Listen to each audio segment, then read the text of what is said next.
اور تاجدار کائنات صلی اللہ علیہ وآلہ وسلم کے نعلین پاک کے تصدق سے رمضان مبارک کی بابرکت ساعتوں میں گوجران کی سرزمین پر تحریک منہاج القرآن کے زیر اہتمام ہم 5 روزہ دروس عرفان القرآن کی آج دوسری نشست میں حاضر ہیں۔ ان 5 روزہ دروس عرفان القرآن کے انعقاد پر مبارکباد پیش کرتا ہوں تحریک منہاج القرآن گوجرا کے جمیع قائدین اور کارکنان کو، جملہ فورمز کے جمیع قائدین اور کارکنان، منہاج القرآن علماء کونسل، منہاج القرآن یوتھ لیگ، مصطفی اسٹوڈنٹس موومنٹ، پاکستان عوامی تحریک اور منہاج القرآن ویمن لیگ کی مائیں، بہنیں اور بیٹیاں، دعا کرتے ہیں کہ رب کائنات پیارے محبوب صلی اللہ علیہ وآلہ وسلم کے تصدق سے سب کی حاضری اور کاوش اپنی بارگاہ اقدس میں قبول فرمائے۔ سامعین محترم، آج کے درس عرفان القرآن کا موضوع اب سوشل میڈیا کے ذریعے فلیکسز اور اشتہارات کے ذریعے جان چکے ہیں کہ ہماری آج کی نشست کا موضوع ہے اخلاق نبوی صلی اللہ علیہ وآلہ وسلم اور عصر حاضر کے تقاضے۔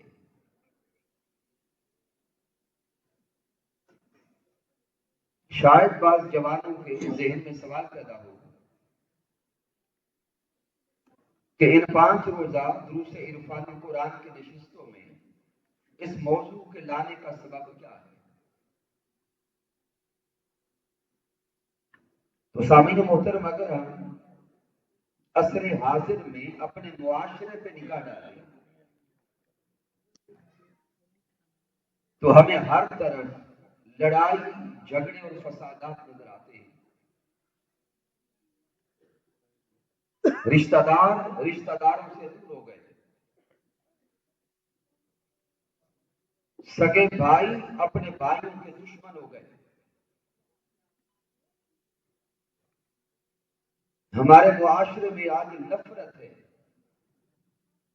حسد ہے، کینہ ہے، بغض ہے، ذہنی انتہا پسندی ہے، اور اسی ذہنی انتہا پسندی کے سبب ہمیں آئے روز میڈیا پر قتل و غارت گری کی خبریں دکھائی اور سنائی دیتی ہیں۔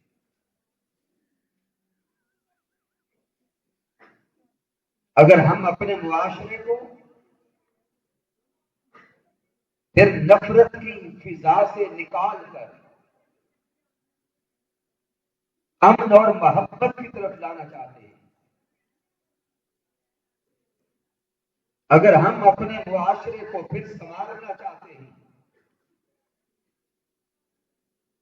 اگر ہم اپنا اور اپنی نسلوں کا کردار اور اخلاق سنوارنا چاہتے ہیں تو ہمیں اخلاق نبوی صلی اللہ علیہ وسلم کے ساتھ جڑنا ہوگا۔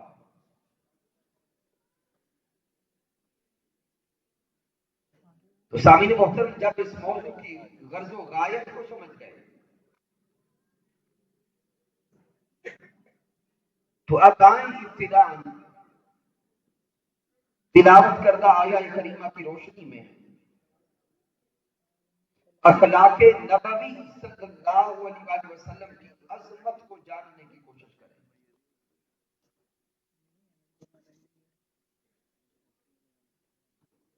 سورہ القلم کی آیا کریمہ نمبر 4 میں رب کائنات نے ارشاد فرمایا وَإِنَّكَ لَعَلَىٰ خُلُقٍ عَظِيمٍ، میرے اللہ نے ارشاد فرمایا اور بے شک آپ صلی اللہ علیہ وآلہ وسلم عظیم الشان خلق پر قائم ہیں۔ رب کائنات نے فرمایا اے پیارے محبوب مکرم، آپ عظیم الشان خلق پر فائز ہیں۔ تو سامعین محترم، وقت بچاتے ہوئے اس آیت مبارکہ میں آپ کی توجہ لاؤں گا لفظ الا پر، وَإِنَّكَ لَعَلَىٰ خُلُقٍ عَظِيمٍ۔ یہ جو کلمہ الا ہے یہ حروف جارہ میں سے ہے، اس کا معنی ہے پر، یہ ہمیشہ فوقیت کو ظاہر کرتا ہے، بلندی کو ظاہر کرتا ہے۔ میرے اللہ نے ارشاد فرمایا کہ اے پیارے محبوب مکرم، آپ عظیم الشان خلق پر قائم ہیں۔ تو گویا یہ کلمہ الا لگا کر رب کائنات علماء کو، مشائخ کو اور انسانوں کو پیغام دے رہا ہے کہ لوگوں اس آیہ کریمہ کی معنویت کو سمجھو۔ رب بتانا یہ چاہتا ہے کہ اخلاق نیچے ہے، میرا پیارا محبوب اخلاق سے بھی اوپر ہے۔ مالک کائنات یہ لطیف نکتہ سمجھا رہا ہے کہ لوگوں کائنات کا ہر بشر اور کائنات کا ہر انسان معاشرے میں عزت پاتا ہے اخلاق حسنہ کو اپنا کر، لیکن اخلاق خود عزت پاتا ہے نسبت محمد مصطفیٰ کو اپنا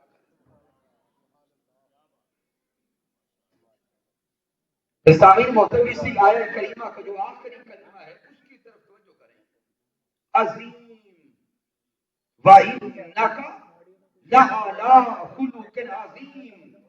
تو سامعین غور کریں کہ وہ رب عظیم خود عظیم ہو کر پیارے محبوب کے اخلاق کو عظیم کہتا ہے۔ وہ مالک خود عظیم ہو کر، عرفہ ہو کر، اعلیٰ ہو کر پیارے محبوب کے اخلاق کو عظیم کہتا ہے۔ سامعین محترم، اگر ہے کہ وہ رب عظیم خود پیارے محبوب کے اخلاق کو بے نظیر و بے مثال کہتا ہے۔ سامعین محترم، آئے غور کریں کہ اخلاق کسے کہتے ہیں؟ تو سامعین، اخلاق کہتے ہیں صفات کے مجموعہ کو۔ ہمارا تو ذہنی تصور یہ ہے کہ صرف سمجھتے ہیں کہ اچھا بولنا اخلاق ہے۔ سامعین محترم، اچھا بولنا اخلاق ہے، لیکن صرف اچھا بولنا ہی اخلاق نہیں۔ انسان کی ساری صفات جمع ہوں تو پھر اس انسان کا اخلاق بنتا ہے۔ انسان کا بولنا بھی اخلاق کے اندر آتا ہے، انسان کا دیکھنا بھی اخلاق کے اندر آتا ہے، انسان کا سننا بھی اخلاق کے اندر آتا ہے، انسان کا چلنا بھی اخلاق کے اندر آتا ہے۔ گویا ایک انسان کی جمی صفات کو جمع کرے تو اس انسان کا اخلاق بنتا ہے۔ رب کائنات پیارے محبوب صلی اللہ علیہ وسلم کے اخلاق کو بے نظیر و بے مثال کہتا ہے، تو گویا مالک کائنات سوہنے محبوب کی ساری صفات کو بے نظیر و بے مثال کہتا ہے۔ کیونکہ اخلاق کہتے ہیں صفات کے مجموعہ کو۔ تو اب جب لفظ اخلاق کو بھی سمجھ گئے اور لفظ عظیم کے معنی بھی سمجھ گئے، تو اب اخلاق اور عظیم کے معنی کو ملا کے دیکھیں اور تصورات کی دنیا میں ڈوب کے اس آیہ کریمہ کو من میں اتارے۔ اللہ فرماتا ہے وَإِنَّكَ لَعَلَىٰ خُلُقٍ عَظِيمٍ، گویا نظر آتا ہے کہ رب سامنے بٹھا بٹھا کے کہتا ہے اے میرے پیارے مصطفیٰ تیرا دیکھنا بھی بے نظیر و بے مثال، اے میرے پیارے محبوب تیرا سننا بھی بے نظیر و بے مثال ہے، میرے پیارے محبوب آپ کا بولنا بھی بے نظیر و بے مثال ہے، اے میرے پیارے مصطفیٰ آپ کا مکہ المکرمہ کی گلیوں میں خرام ناز کرنا بھی بے نظیر و بے مثال ہے، اور پھر مکہ کو چھوڑ کے مدینہ المنورہ کو سجانا بھی بے نظیر و بے مثال ہے۔ شہید سبب ہے کہ ام المومنین سیدہ عائشہ صدیقہ رضی اللہ تعالی عنہا نے فرمایا کان خلقہ القرآن، کہ سارے کا سارا قرآن اخلاق نبوی صلی اللہ علیہ وسلم کا بیان ہے۔ سامعین محترم اس حدیث مبارکہ کو امام احمد بن حنبل المسند میں لائے، حضرت سعد بن ہشام بن عامر رضی اللہ تعالی عنہ روایت کرتے ہیں، آپ کہتے ہیں کہ میں ام المومنین رضی اللہ تعالی عنہ کی بارگاہ میں گیا اور میں نے سیدہ عائشہ صدیقہ رضی اللہ تعالی عنہا سے سوال کیا اے ام المومنین مجھے بتائیے کہ میرے سونے محبوب کا اخلاق کیسا تھا، مجھے بتائیں کہ تاجدار کائنات کا اخلاق کیسا تھا۔ تو سیدہ عائشہ صدیقہ نے سوال کرنے والے سے سوال کیا کیا تو نے کبھی قرآن کی تلاوت نہیں کی، کیا تو نے کبھی رب کا کلام نہیں پڑھا؟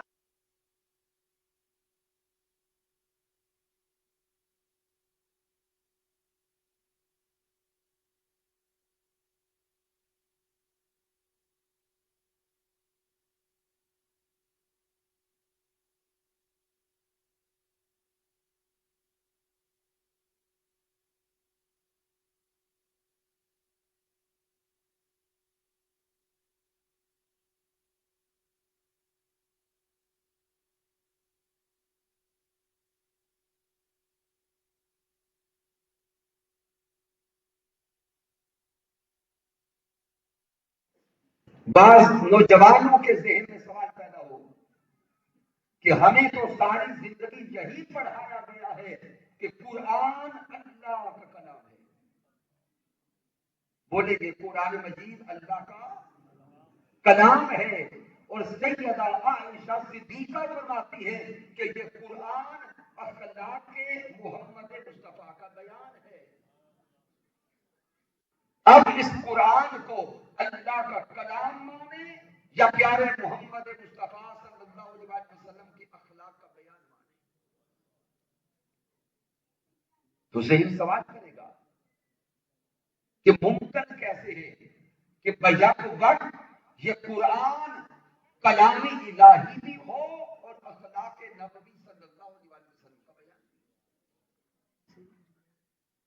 اس لیے سامعین محترم کلام صاحب کلام کی صفت ہوتا ہے،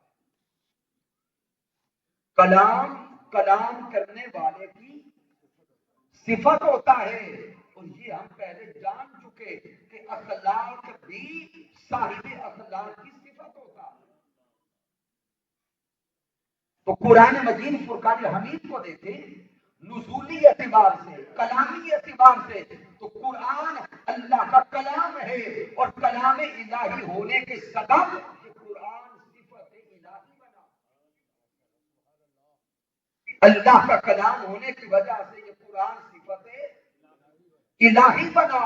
اور سیدہ عائشہ صدیقہ نے فرمایا یہ قرآن اخلاق نبوی کا بیان ہے، تو اخلاق محمدی ہونے کے سبب یہ قرآن صفت محمد مصطفیٰ بنا۔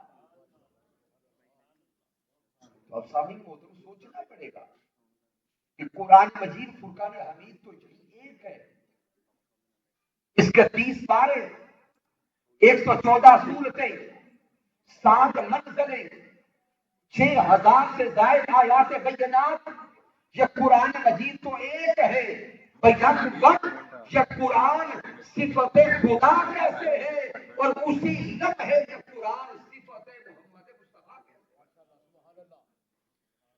تو سامعین محترم یہ مبتدا اس صدی کے مجدد حضور شیخ الاسلام ڈاکٹر محمد طاہر القادری مدثر اللہ علیہ نے حل فرما دیا۔ آپ نے فرمایا کہ کم و بیش 23 سال یہ قرآن قلب مصطفیٰ پہ اترتا رہا، کم و بیش 23 سال قرآن مجید قلب مصطفیٰ پہ اترتا رہا۔ قرآن مجید کی ہر آیت میں اللہ کی کسی نہ کسی صفت کا رنگ تھا۔ تو 23 سال کم و بیش رب کائنات اپنی صفات کا رنگ صفات محمدی پہ چڑھاتا رہا۔ کم و بیش 23 سال مالک کائنات اپنا رنگ ذات محمدی پہ چڑھاتا رہا۔ صبغۃ اللہ ومن احسن من اللہ صبغہ، میرا اللہ کم و بیش 23 سال آیات قرآن کی صورت میں اپنی صفات کا رنگ صفات مصطفیٰ پہ چڑھاتا رہا، اپنے خصائل کا رنگ خصائل مصطفیٰ پہ چڑھاتا رہا، اپنے شمائل کا رنگ شمائل مصطفیٰ پہ چڑھاتا رہا۔ 23 سال قرآن پیارے محبوب کی ذات اقدس پہ نازل ہوتا رہا۔ 23 سالوں کے بعد ادھر قرآن کی تکمیل ہوتی ہے، 23 سالوں کے بعد کم و بیش ادھر رب کائنات کے کلام کے نزول کی تکمیل ہوتی ہے، ادھر ذات مصطفیٰ پہ رب کائنات کا رنگ مکمل ہوتا ہے۔ اب 23 سالوں کے بعد حال یہ تھا کہ دیکھنے والے دیکھتے سامنے بیٹھ کر تو محمد مصطفیٰ کا ہوتا، سامنے مکھڑا تو محمد مصطفیٰ کا ہوتا، لیکن مکھڑا مصطفیٰ پہ رنگ سارے کا سارا خدا کا ہوتا۔ اللہ رب العزت نے اپنی صفات کا رنگ صفات محمد مصطفیٰ پہ چڑھا دیا۔ اس لیے سیدہ عائشہ صدیقہ رضی اللہ تعالی عنہا نے فرمایا کانا خلقہ القرآن، ارے پورے قرآن کو دیکھو، سارا قرآن اخلاق محمدی کا بیان ہے۔ سامعین محترم، اگر اس آیہ مبارکہ کی روشنی میں صرف محبوب علیہ السلام کی عظمت کے گوشوں کو ہی بیان کرتے رہے تو ہمارا وقت مکمل ہو جائے گا، لیکن چونکہ آپ نے اپنے مضمون کو مکمل کرنا ہے تو سامعین محترم آئیں آپ یہ جاننے کی کوشش کریں کہ محض اخلاق کی عظمت کیا ہے۔ اب مطلقاً اخلاق کی عظمت کو جاننے کی کوشش کرتے ہیں تو سامعین محترم جب اخلاق کی عظمت کو جاننے کے لیے بارگاہ نبوی صلی اللہ علیہ وسلم کی طرف متوجہ ہوتے ہیں تو پیارے محبوب صلی اللہ علیہ وسلم اپنی بعثت کا مقصد خود بیان کرتے نظر آتے ہیں۔ حضرت ابو ہریرہ رضی اللہ تعالی عنہ سے روایت ہے کہ پیارے محبوب صلی اللہ علیہ وسلم نے ارشاد فرمایا انما بعثت لاتمم مکارم الاخلاق، پیارے محبوب نے فرمایا کہ میری بعثت اس لیے ہوئی، میرے آقا نے فرمایا کہ مجھے اس لیے بھیجا گیا اور میں اس لیے اس کائنات عرضی میں آیا ہوں کہ میں اس دنیا میں آ کر اعلیٰ اخلاقی اقدار کو مکمل کر دوں۔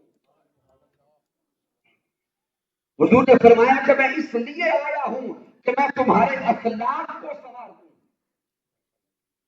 میں اس لیے آیا ہوں کہ میں تمہارے کردار کو سنوار دوں، میں اس لیے آیا ہوں کہ میں اس معاشرے میں آ کر انسانوں کو انسانیت کا شعور دوں۔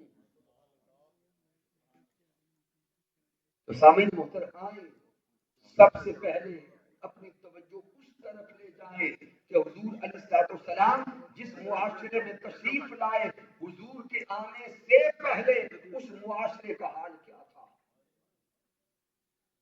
تاجدار کائنات صلی اللہ علیہ وسلم کی آمد سے پہلے وہ عرب کا معاشرہ جو ہلاک کا معاشرہ کہلاتا تھا، حضور کی آمد سے پہلے اس عرب کے معاشرے میں ہر طرف ظلم تھا، ظلمت تھی، اندھیرا تھا، قتل و غارت گری تھی۔ میرے پیارے محبوب تشریف لائے، تاجدار کائنات اس معاشرے کو اعلیٰ اخلاقی اقدار کا فرمائی۔ میرے محبوب نے وہاں کے رہنے والے انسانوں کو انسانیت کا شعور عطا کیا۔ میرے پیارے محبوب نے ان کے کردار کو سنوارا۔ تاجدار کائنات کی تربیت کے سبب اس کائنات کے انسانوں نے دیکھا حضور کی آمد سے پہلے جو جہلاء کا معاشرہ کہلاتا تھا، جس معاشرے میں ظلم تھا، بربریت تھی، حضور کی نسبت ملی، حضور نے کردار ان کا سنوارا۔ حضور کی نسبت کے سبب بڑے کم عرصے میں جو پہلے جاہلوں کے امام کہلاتے تھے، نسبت محمدی کے سبب اب قیامت تک کے لیے وہ انسانیت کے امام بن گئے۔ اور معاشرے نے یہ رنگ دیکھا، نہ تھے جو خود راہ پر اوروں کے ہادی بن گئے، نہ تھے جو خود راہ پر اوروں کے ہادی بن گئے۔ کیا نظر تھی جس نے مردوں کو مسیحا کر دیا۔ حضور علیہ السلام کی ایک نکاح نے مردوں کو مسیحا کر دیا۔ تو سامعین محترم، تصورات کی دنیا میں ڈوبے تو صحیح اور غور کریں۔ میرے پیارے محبوب صلی اللہ علیہ وسلم نے اس عرب کے معاشرے میں اخلاق کی روح پھونک دی، اور ہم تو جب پیدا ہوئے تو ہمارے کانوں میں آذان دے کے بتایا گیا کہ آپ پیارے محمد مصطفیٰ کے غلام ہیں۔ ہم ولادت کے دن سے حضور کے امتی ہیں، ولادت کے دن سے تاجدار کائنات صلی اللہ علیہ وسلم کی محبت کا دم بھرنے والے۔ لیکن سامعین محترم، دکھ اور افسوس کے ساتھ کہنا پڑتا ہے، ہم بچپن سے مسلمان تو ہیں، لیکن آج حضور کا اخلاق ہماری زندگیوں میں نظر نہیں آتا۔ اگر اس معاشرے کو دیکھیں تو ہر طرف بد اخلاقی نظر آتی ہے، ہر طرف گالم گلوچ نظر آتی ہے، کوئی انسان کسی دوسرے انسان کی قدر کرتا نظر نہیں آتا۔ پھر سامعین محترم، حضرت ابو ذر غفاری رضی اللہ تعالی عنہ سے روایت ہے،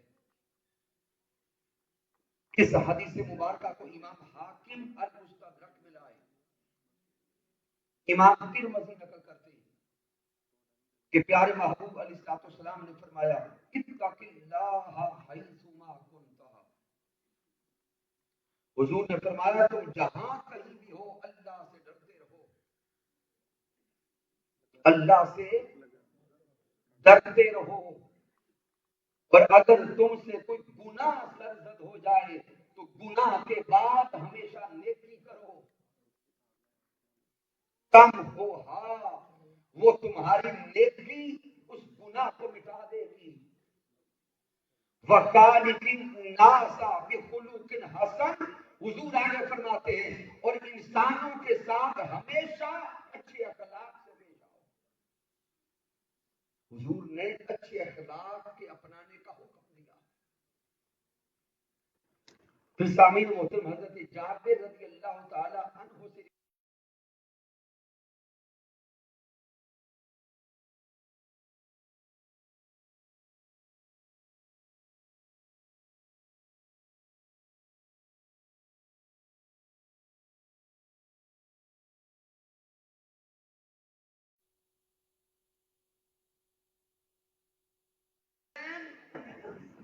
جو آج اپنی اولاد کی محبت کا دم بھرتے ہیں، وہ والدین جو آج اپنی اولاد کو کسی دکھ میں نہیں دیکھ سکتے، کل یوم قیامت وہی والدین اولاد سے دور بھاگ رہے ہیں. اولادیں اپنے والدین سے دور بھاگیں گی. وہ یوم قیامت جس یوم کوئی کسی دوسرے کا بوجھ نہیں اٹھائے گا. میرے حضور نے فرمایا کہ اس یوم حشر میں میں اسے اپنے قریب بٹھاؤں گا.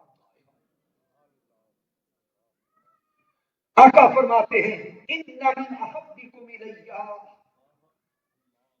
واقربکم منی مجلسا یوم القیامہ.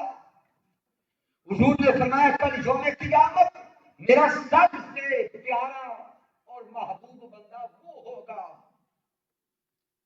اور میں اسے بلا کے اپنے قریب بٹھاؤں گا. سونے آقا کسے قریب بٹھائیں گے؟ آقا فرماتے احاسنکم اخلاقا، جس کا اخلاق سب سے اچھا ہوگا، جس کا اخلاق سب سے بہتر ہوگا. حضور نے فرمایا میں یوم قیامت اسے اپنے قریب بٹھاؤں گا. پھر سامعین محترم، پیارے محبوب علیہ السلام نے ایک اور مقام پہ یوم قیامت کا منظر بیان کیا. میرے حضور علیہ السلام نے فرمایا کہ کل یوم قیامت جب اعمال تولے جائیں گے، میزان پہ اعمال تولے گے، اور جمی اعمال میں نمازیں ہوں گی، روزے ہوں گے، زکات اور حج ہوں گے. لیکن محبوب علیہ السلام نے فرمایا قالا لیس شیء اثقل فی المیزان من خلوق حسن. حضور نے فرمایا کل یوم قیامت جب میزان پہ اعمال تولے جائیں گے، جو عمل سب سے زیادہ وزنی ہوگا وہ تمہارا اخلاق ہوگا، وہ تمہارا اخلاق ہوگا.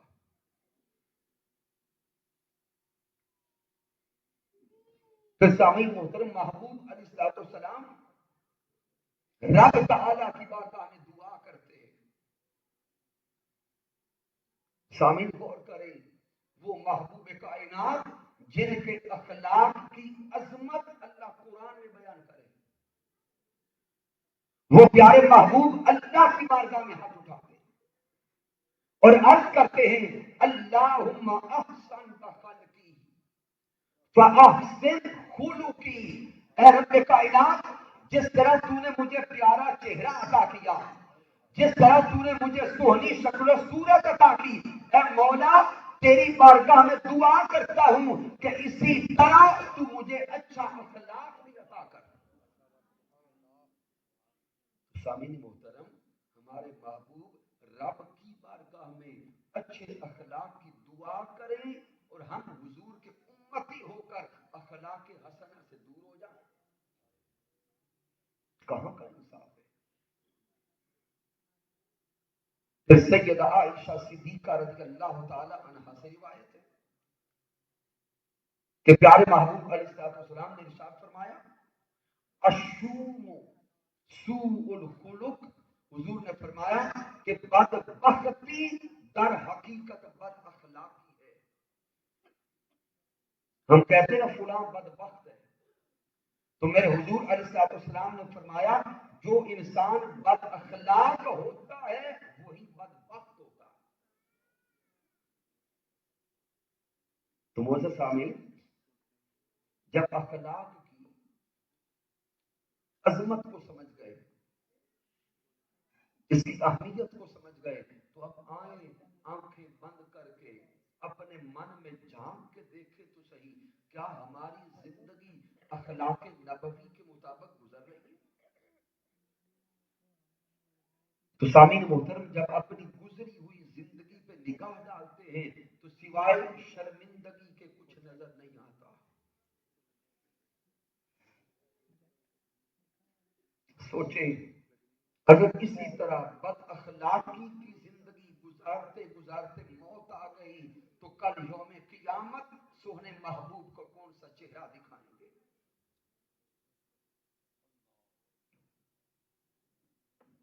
تو سامعین آئیں آج کے درس عرفان القرآن میں آ کر یہ نیت اور ارادہ کریں کہ ہماری آئندہ زندگی اب بد اخلاقی سے نہیں گزرے گی، بلکہ ہماری زندگی اخلاق نبوی صلی اللہ علیہ وسلم کے مطابق گزرے گی۔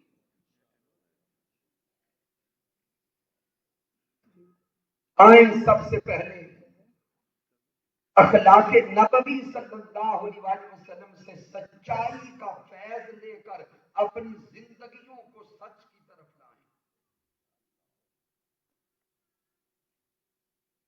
سامعین محترم، سچ تقویٰ کی بنیاد ہے، سچ ایمان کی علامت ہے، اور سچ جنت میں جانے کا ذریعہ ہے۔ حضرت عبداللہ بن مسعود رضی اللہ تعالی عنہ سے روایت ہے کہ پیارے محبوب علیہ السلام نے ارشاد فرمایا علیکم بالصدق، حضور نے فرمایا کہ سچ کو اپنے اوپر لازم کر لو، سچ کو مضبوطی سے پکڑ لو۔ فَإِنَّ الصِّدْقَ یہدی الی البر، حضور فرماتے ہیں سچ تمہیں نیکی کی رہنمائی کرتا ہے، سچ تمہیں بھلائی کی طرف لے کے جاتا ہے۔ وَإِنَّ الْبِرَّ یہدی الی الجنہ، اور نیکی تمہیں جنت تک پہنچاتی ہے۔ پھر محبوب علیہ السلام نے فرمایا وَإِيَّاكُمْ وَالْكَذِبَ،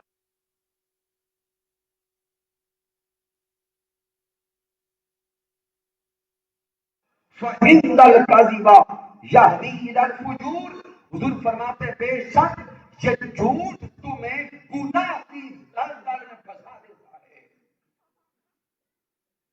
وَإِنَّ الْفُجُورَ یہدی الی النار، اور یہ گناہ تمہیں کھینچتا کھینچتا جہنم کے گڑے تک پہنچا دیتا ہے۔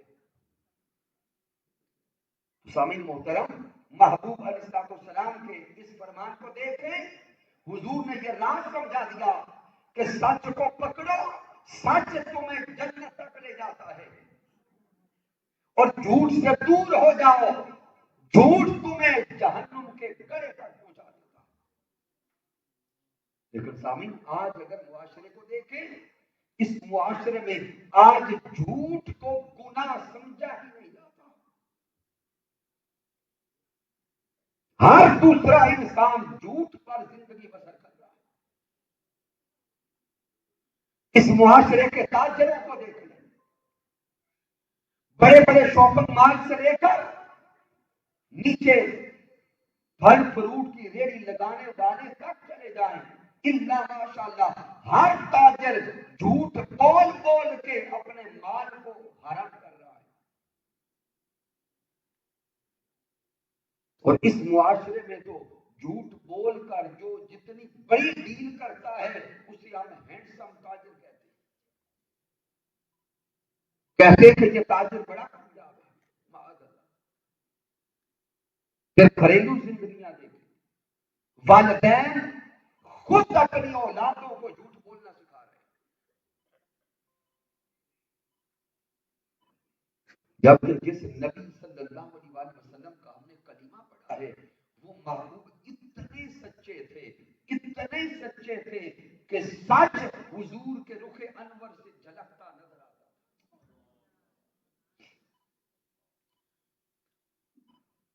حضور علیہ السلام کی حیات طیبہ کا مطالعہ کریں، درجنوں واقعات ہیں کہ آنے والے حضور کی بارگاہ میں آئے، صرف حضور کا چہرہ انور دیکھ کے کہا کہ یہ چہرہ کسی جھوٹے کا نہیں ہو سکتا۔ حضور تو اتنے سچے تھے۔ ایک واقعہ کی طرف اشارہ دیتا ہوں، حضرت عبداللہ بن سلام رضی اللہ تعالی عنہ قبول اسلام سے پہلے آپ یہودی عالم تھے.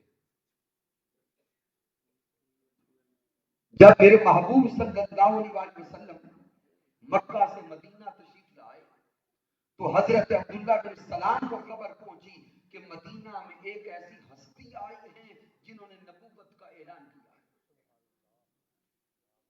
عبداللہ بن سلام جو کہ یہودی عالم تھے، آسمانی کتب کا علم ان کے پاس تھا، تو حضرت عبداللہ بن سلام خود کہتے ہیں کہ میں نے کئی سوالات اکٹھے کیے اور ذہن میں سوچا کہ اس ہستی کی بارگاہ میں جاتا ہوں جنہوں نے نبوت کا اعلان کیا، یہ سارے جا کے سوال کرتا ہوں اور ان سوالوں کے جواب لے کر بعد میں فیصلہ کروں گا کہ دعوی نبوت میں سچے ہیں یا نہ جھوٹے. حضرت عبداللہ بن سلام کہتے ہیں کہ میں سوالات اکٹھے کر کے چل پڑا. جب حضور علیہ السلام کی بارگاہ اقدس میں پہنچا، تاجدار کائنات کے چہرہ انور پہ پہلی نظر پڑی، رخ مصطفیٰ کو دیکھتے گئے. چہرہ مصطفیٰ کو دیکھنا تھا کہ سوال کرنے بھول گئے. سوال کرنے بھول گئے. چہرہ مصطفیٰ کو دیکھا، سوال کرنے بھول گئے اور بول کے کہتے ہیں کہ یہ چہرہ تو کسی جھوٹے کا نہیں ہو سکتا. حضور کا رخ انور دیکھا، حضور کے دیوانے ہو گئے اور محبوب کا کلمہ پڑھ لیا.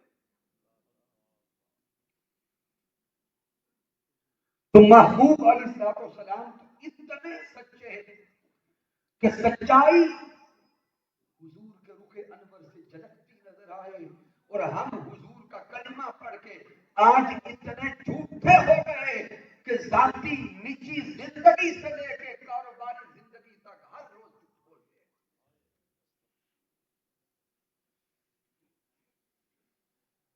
پھر سامعین محترم، محبوب علیہ السلام کی حیات طیبہ سے آئے اب امانت اور دیانت کا فیض لینے کی کوشش کریں. میرے محبوب علیہ السلام امین تھے اور اتنے بڑے امین تھے کہ میرے محبوب علیہ السلام نے ارشاد فرمایا لا ایمان لمن لا امانت له.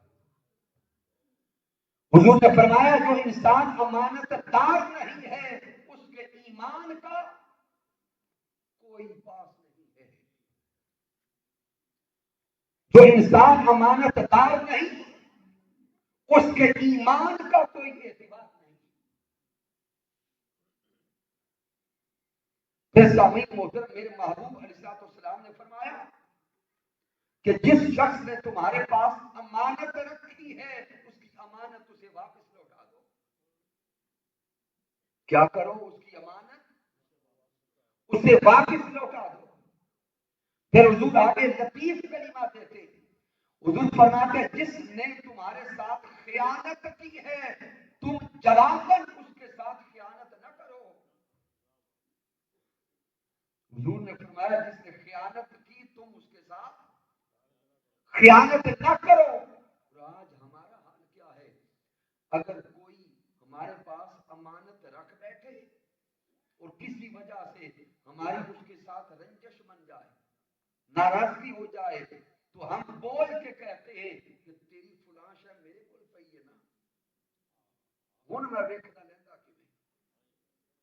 اس بیچارے نے رکھی ہے امانت، کسی سبب سے اختلاف ہو گیا، جب اختلاف ہو گیا ہم وہ امانت بھی اسے واپس نہیں لوٹاتے. جب سامعین محترم جس نبی کا کلمہ پڑا ہے وہ محبوب اتنے بڑے امین تھے کہ شب ہجرت ہے، مکہ کے کافر حضور کو شہید کرنے کے لیے باہر تلواریں لے کے کھڑے ہیں اور جو مکہ کے کافر حضور کو شہید کرنے کے لیے تلواریں لے کے باہر کھڑے ہیں انہی کافروں کی امانتیں حضور کے گھر میں پڑی ہیں. میرے محبوب علیہ السلام نے مولا علی کو بلایا اور علی شیر خدا سے فرمایا اے علی میں مدینے جا رہا ہوں اور یہ جو مجھے مارنا چاہتے ہیں انہی کی امانتیں یہ ہیں. اے علی میں جا رہا ہوں کل دن چڑھے میرے دشمنوں کی امانتیں ان کو واپس لوٹا کے آپ بھی مدینے آ جائیں. ارے صدقے جائے حضور کی امانت پر، صدقے جائے حضور کی دیانت پر. محبوب علیہ السلام کے دشمنوں کی امانتیں بھی حضور کے پاس ہوتی اور میرے محبوب ہجرت مدینہ کے لمحے بھی ان دشمنوں کی امانتوں کے لوٹانے کی فکر کر رہے ہیں. اور ہمارے ملک میں کیا ہو رہا ہے، اس معاشرے میں کیا ہو رہا ہے کہ ابھی پچھلے ماہ کی خبر ہے ایک سہیلی نے دوسرے کے پاس کچھ سونا رکھا امانتاً، بس جس کے پاس رکھا اس کی نیت ہار گئی، اس نے اپنی سہیلی کو قتل کروایا. اس ملک کا حال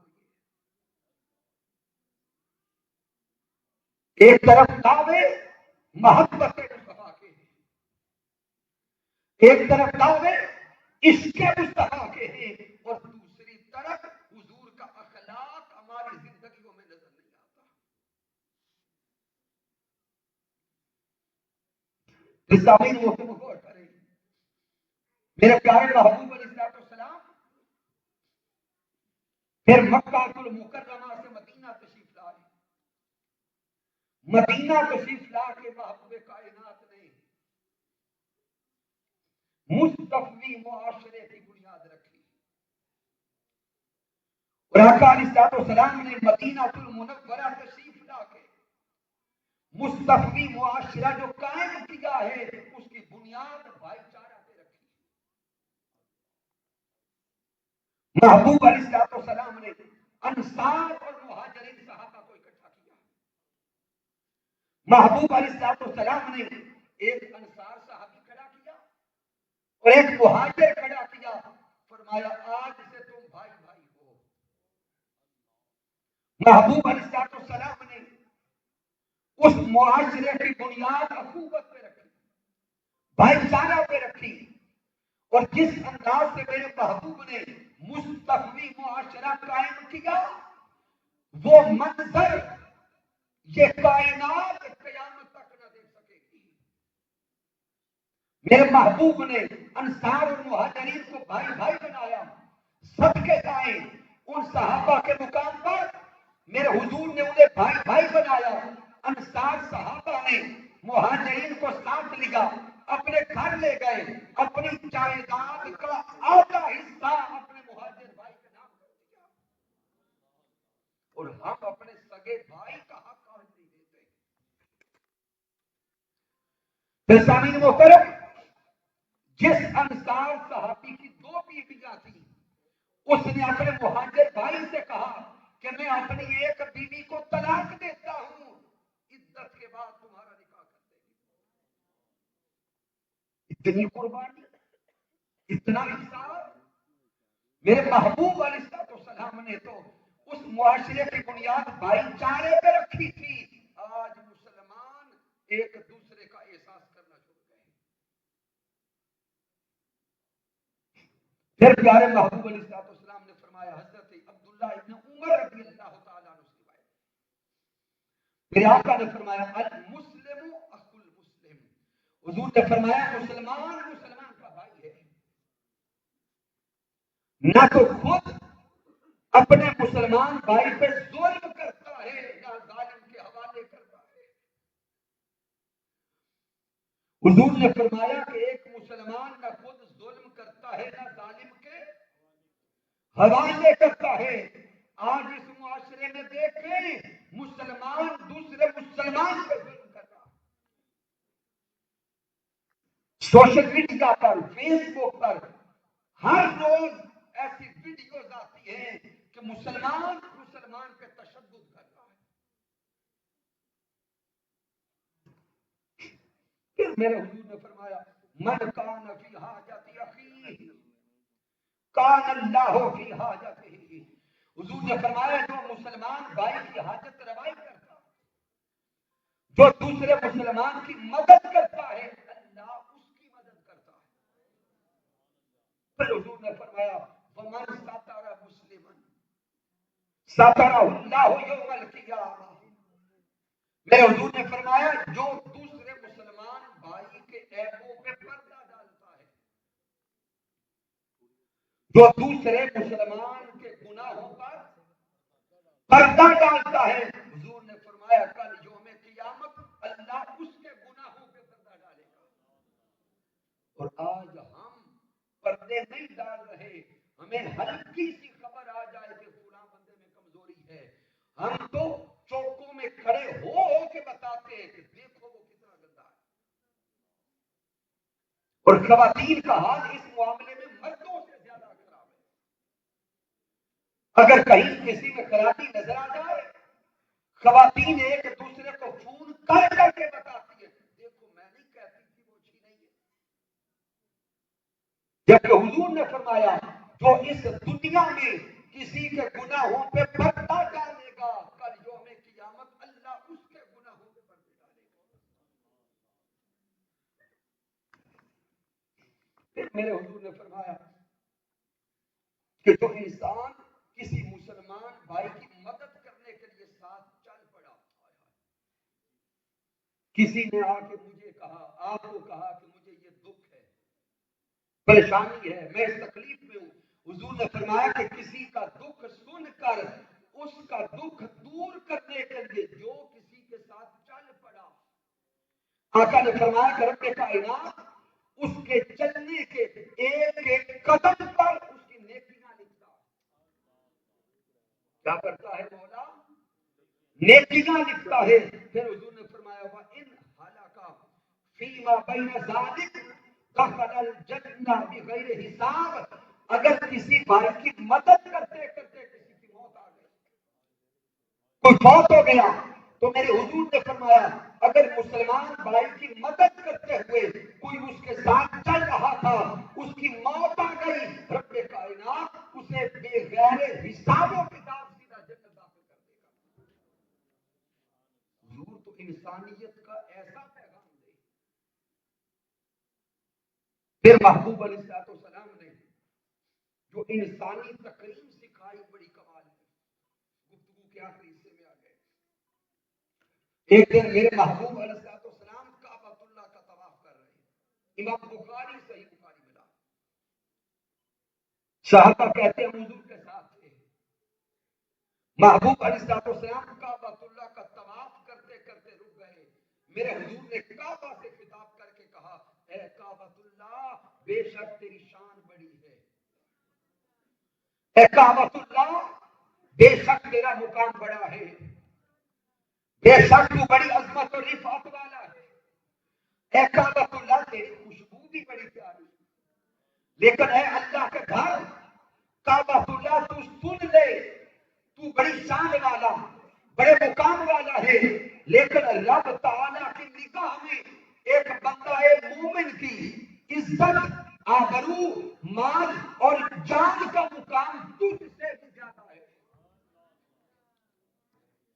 میرے حضور نے فرمایا کہ اے کعبۃ اللہ رب رسول کی نگاہ میں بندہ مومن کے خون کا مقام تجھ سے زیادہ ہے. اور آج ہم دوسرے انسان اور مسلمان کا خون نچوڑ نچوڑ کے عمرے کرنے جاتے ہیں. ہم ادھر دوسروں کا خون بہا بہا کے عمرے کرنے جاتے ہیں کہ گناہ بخشائے جائیں. اللہ کی عزت کی قسم جو دوسروں کا مال لوٹ کر دوسروں کی عزت لوٹ کر اور دوسروں کا خون بہا کے عمرے کرنے جاتے ہیں، وہ ایک عمرہ تو کیا 1000 عمرے بھی کر لیں رب کائنات قبول نہیں کرتا.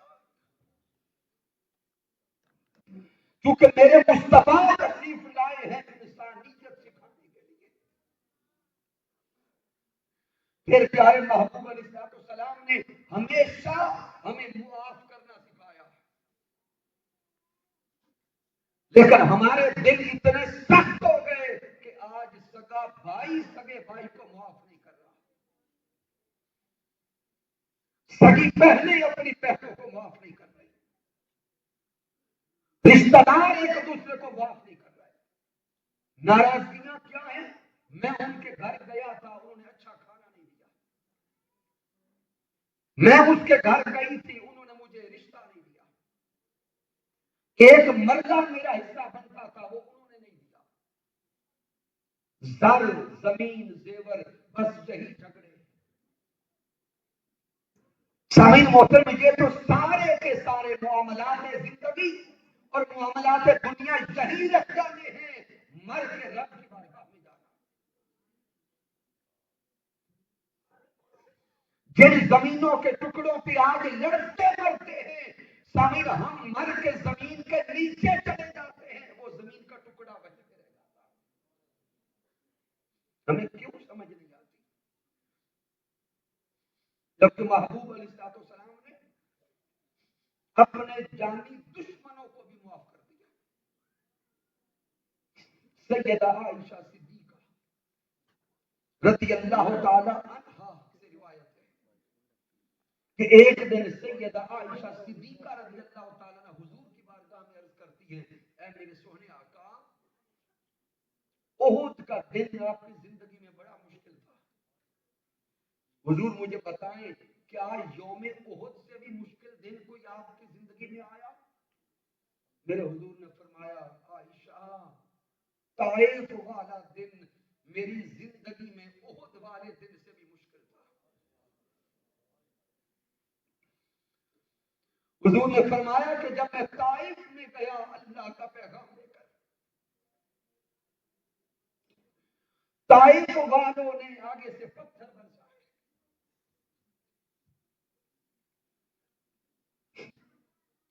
محبوب فرماتے میں واپس چلا، ان طائف والوں نے اوباش لونڈے پیچھے لگا دیے، حضور آگے چلتے وہ پیچھے سے پتھر مارتے، میرے محبوب کا جسم اقدس لہو لہان ہو گیا، حضور کا خون مبارک حضور کے نالے مبارک پکا۔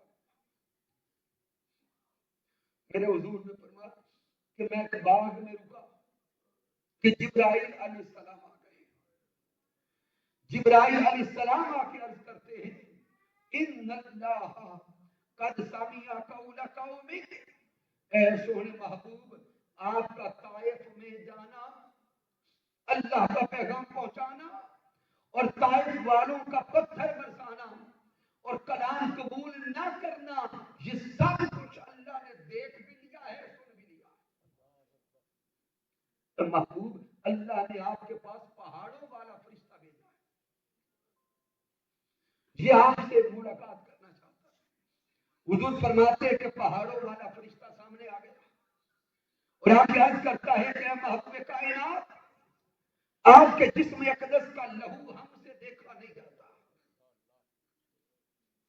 اے حضور اگر آپ اجازت دیں تو آج طائف والوں پر یہ دونوں پہاڑ گرا دوں،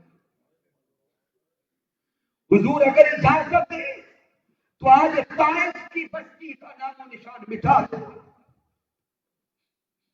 حضور اگر آپ اجازت دیں تو آج طائف والوں کے خاندان ختم ہو جائے، سب کے دائیں حضور کے حوصلے پر، سب کے دائیں حضور کے علم پر، سب کے دائیں حضور کی نرمی پر۔ میرے محبوب فرماتے ہیں، نہیں نہیں، مجھے امید ہے کہ انہی طائف والوں کی نسلوں سے ایسے لوگ پیدا ہوں گے جو رب تعالیٰ کی بارگاہ میں جھکنے والے بھی ہوں گے، اس پہ ایمان لانے والے ہوں گے۔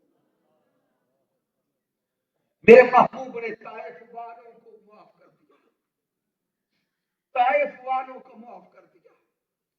پھر سامعین محترم، مکہ والوں نے جو میرے محبوب پہ ظلم و ستم کیا، مکہ والوں نے محبوب کائنات کو جو ستایا، اس کے پیش نظر حضور کے پاس صحابہ نے عرض کیا، سونے آقا ان مشرکین کے لیے بد دعا کر دے۔ آج چھوٹی چھوٹی باتوں پر ہم ایک دوسرے کو بد دعا دیتے ہیں۔ چھوٹی چھوٹی باتوں پر سگے بہن بھائی والدین اولاد رشتہ دار ایک دوسرے کو بد دعائیں دیتے ہیں.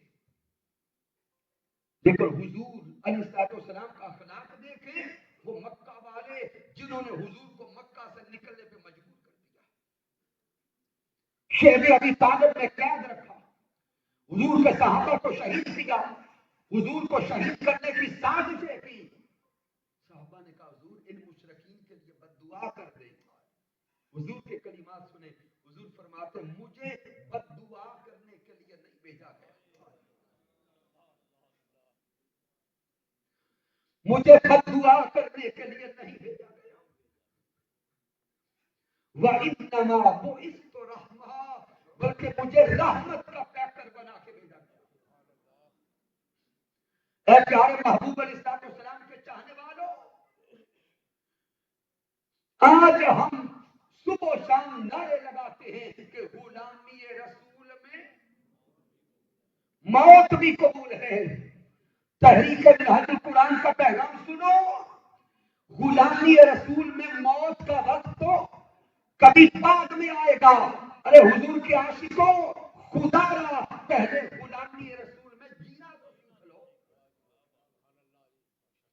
اگر غلامی رسول میں جینا آ گیا تو اللہ کی عزت کی قسم پھر موت غلامی رسول پہ نصیب ہو جائے گی.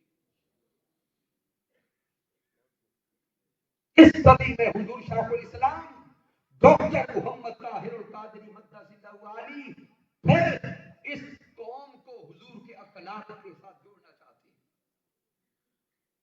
اور حضور شیخ الاسلام کی اپنی ساری زندگی ہمارے سامنے ہے. حضور شیخ الاسلام کو گالیاں دی گئی, حضور شیخ الاسلام کے کریکٹر کو اچھالا گیا, تہمتیں لگائی گئی, حضور شیخ الاسلام کو قتل کرنے کی سازشیں کی گئی. لیکن حضور شیخ الاسلام کی زندگی دیکھی, اس مرد کلندر نے ساری زندگی کسی کی گالی کا جواب گالی سے نہیں دیا, بلکہ اپنے کارکنان کو سمجھایا کہ اے میرے کارکنوں, اگر میرے کارکن رہنا چاہتے ہو تو تمہارے سامنے بھی اگر کوئی مجھے گالی دے تو اس کو واپس گالی نہیں دے. پھر سامعین محترم, حضور شیخ الاسلام نے شہر اعتکاف میں اپنے کارکنوں کو بلا بلا کے کبھی عشق الہی کے جام دلائے, کبھی عشق مصطفیٰ کے جام دلائے, اور کبھی عشق مصطفیٰ میں ڈوب کر اخلاق نبوی صلی اللہ علیہ وسلم کے جام دلائے. حضور شیخ الاسلام کے سینکڑوں خطابات اخلاق نبوی صلی اللہ علیہ وسلم کے موضوع پر آن ریکارڈ ہے. پھر حضور شیخ الاسلام نے اس معاشرے کو اخلاق نبوی دینے کے لیے 1 درجن کے قریب کتابیں لکھی. پیچھے بک سٹال موجود ہے. یہ کتابیں اپنی زندگی کا حصہ بنائیں.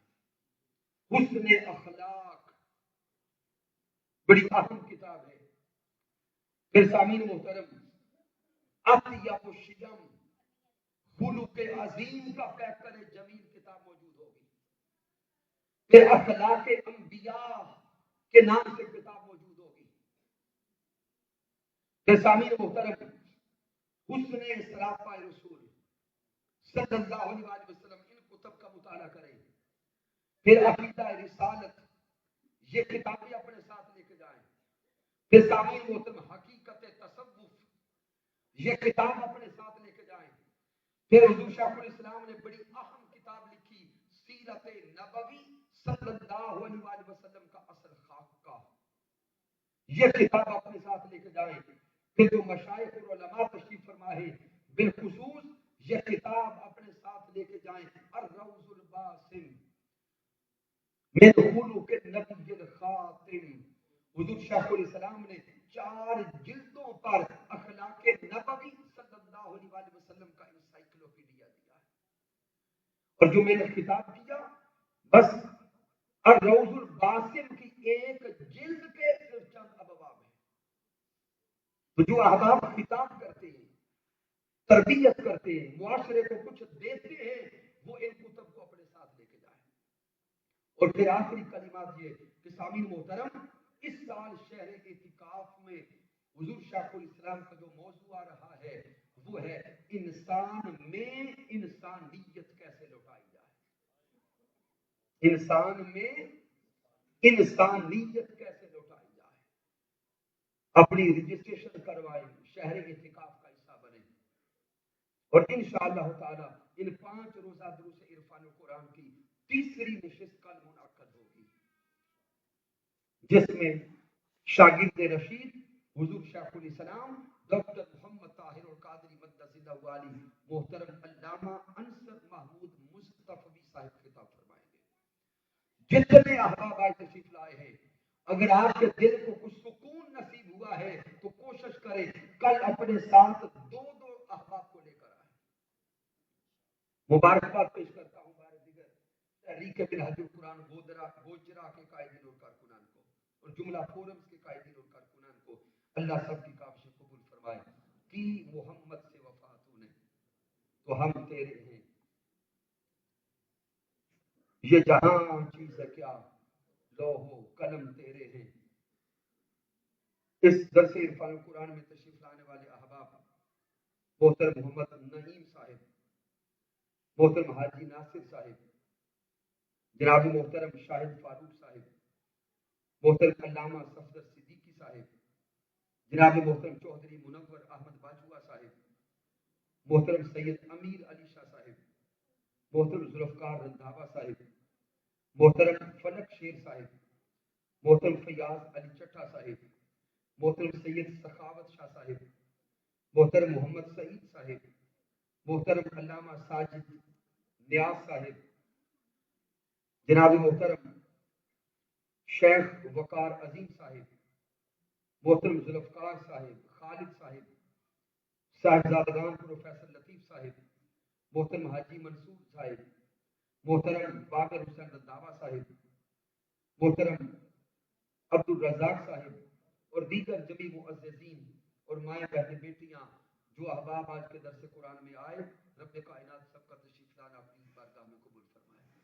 میں نے جو کچھ بیان کیا اگر اس میں کوئی کمی ہے، کوئی کجی ہے، کوئی غلطی ہے تو مجھ ناچیز کی طرف سے اللہ معاف فرمائے۔ اگر اس میں کوئی اچھائی اور کمال ہے تو اللہ کی عزت کی قسم میرا کوئی کمال نہیں، یہ میرے اللہ کا کرم ہے، محبوب علیہ السلام کی رحمت ہے، میرے قائد، میرے مربی، میرے استاذ حضور شیخ الاسلام ڈاکٹر محمد طاہر القادری مدد اللہ علی کی صحبت کا فیضان ہے۔